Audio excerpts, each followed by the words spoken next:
জনজাতিদের সার্বিক উন্নয়নে কেন্দ্র ও রাজ্য সরকার বদ্ধপরিকর। এছাড়াও সরকার জনজাতিদের কৃষ্টি ও সংস্কৃতিকে বাঁচিয়ে রাখতে যথেষ্ট আন্তরিক। জাতি জনজাতির ঐক্যের মাধ্যমে রাজ্যকে উন্নয়নের দিশায় এগিয়ে নিয়ে যাওয়াই সরকারের প্রধান লক্ষ্য।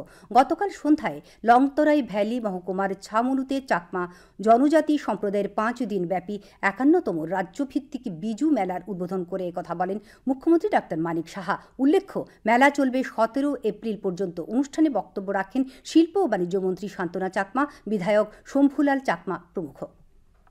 পালন করা যায় তার জন্য দুদিনের আমরা সেই ঘোষণা করেছি। বন্ধুগণ, যতক্ষণ ধরে শান্তি সম্প্রীতি না থাকবে কোনো রাজ্য বা কোনো দেশ কোনোদিন উন্নতি করতে পারবে না। আমাদের মাননীয় প্রধানমন্ত্রী নরেন্দ্র মোদীজির যে অনুপ্রেরণায়, আমাদের স্বরাষ্ট্রমন্ত্রী অমিত শাহজির কারণে আমাদের NLFT, ATTF এবং ত্রিপুরা সরকার এবং কেন্দ্রীয় সরকারের একটা মৌ স্বাক্ষরিত হয়েছে। এখন আমরা বলতে পারি যে ত্রিপুরাতে যে টেররিস্ট মুক্ত ত্রিপুরা আমরা বলতে পারি।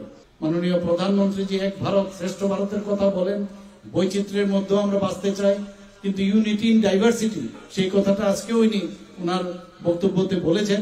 এবং আশা করি আগামী দিন আমরা এক ত্রিপুরা, শ্রেষ্ঠ ত্রিপুরা, আর সবকা সাথ সবকা বিকাশ আর বিশ্বাস আর তার প্রয়াস, সেই কথা মাথায় রেখে আগামী দিন আমরা চলবো।